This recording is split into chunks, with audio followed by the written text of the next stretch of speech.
Dans les milieux chrétiens, il est courant de prier pour une délivrance lorsque le malade souffre. On demande à Dieu de le rappeler à lui ou l'accidenter. Si une personne est en tellement mauvais état qu'elle pourrait survivre, mais très difficilement, avec de nombreuses douleurs, sa famille chrétienne va prier pour que Dieu la rappelle à lui, la personne. Alors, ça se fait depuis très longtemps dans les milieux évangéliques, les milieux de frères, les milieux chrétiens qui n'ont jamais été ni protestants ni catholiques. Ça s'appelle une délivrance. On appelle la mort comme une délivrance de la vieillesse, de la souffrance, etc. Alors même pour un enfant nouveau-né on va prier s'il est très mal en point à sa naissance, Dieu délivre-le, ou à quelque part délivre-nous, nous parents, délivre chacun. Et comme on prie pour les malades et les malades sont guéris, c'est Dieu qui guérit. Et Dieu, il rappelle à lui, il va pas faire durer quelqu'un qui est dans une situation. Mais alors souvent, les personnes âgées, au moment où elles meurent, elles attendent, par exemple, si elles ont 3 enfants ou 5 enfants, elles attendent que le 5e vienne lui dire au revoir. Ou elles attendent le mariage du 4e, ou elles attendent de voir que le petit dernier a passé son bac, lui qui a eu tellement de soucis parce que pour une raison ou pour une autre, c'est quelque chose, il y a une attente particulière. Et euh, si la personne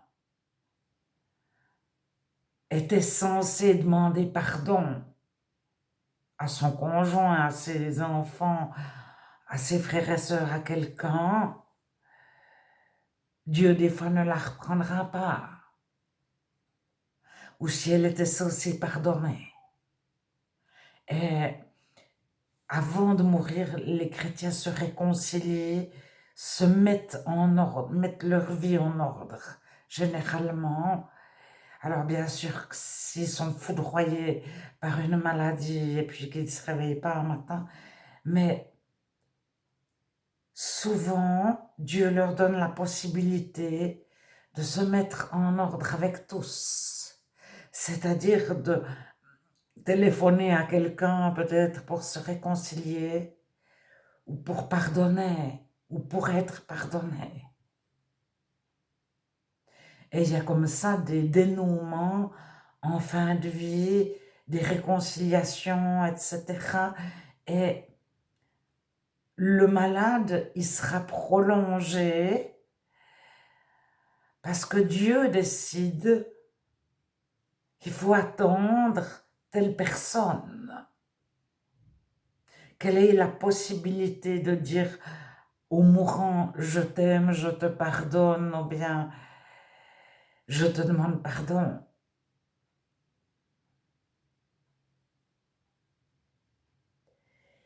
Et généralement, le chrétien, pour lui-même, ne demande pas l'euthanasie. Généralement, il ne le demande pas non plus pour ses proches. Alors,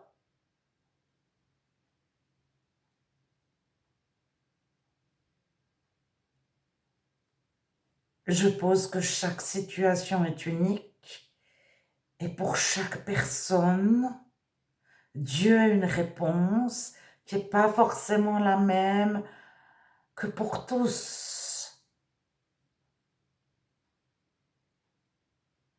Et dans une situation terrible, la première chose, c'est de se tourner vers Dieu. Et puis on peut lui dire, mais c'est horrible, c'est affreux, je suis pas d'accord, il se passe ça, je sais pas quoi faire, si, etc. Et on peut exposer à Dieu tout notre souci. J'ai mal parce que si, celui-là a mal parce que ça, et puis il y a ceci, et puis les médecins ont dit ci, puis on peut absolument dire toutes nos difficultés de tout ordre à Dieu et lui présenter les difficultés de nos proches, ou si on est médecin, ou si on est amené à voir quelqu'un d'accidenté ou de mourant, mais on peut demander à Dieu. Et si on ne sait pas comment prier, parce que des fois on ne sait plus ce qu'il faut demander, le Saint-Esprit va demander et Dieu va nous suggérer des fois des choses, nous rassurer et nous donner des solutions. Et si il n'en donne pas, c'est peut-être justement parce que nous, on ne sait pas quel conflit a vécu la personne qui est très malade ou qui est très accidentée. Mais Dieu, lui, le sait. Et il ne fait rien dans un but de faire souffrir.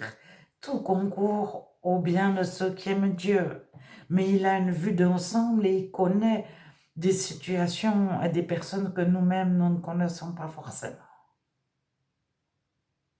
Et puis, il connaît le cœur de la personne qui est très accidentée, très malade, très mourante.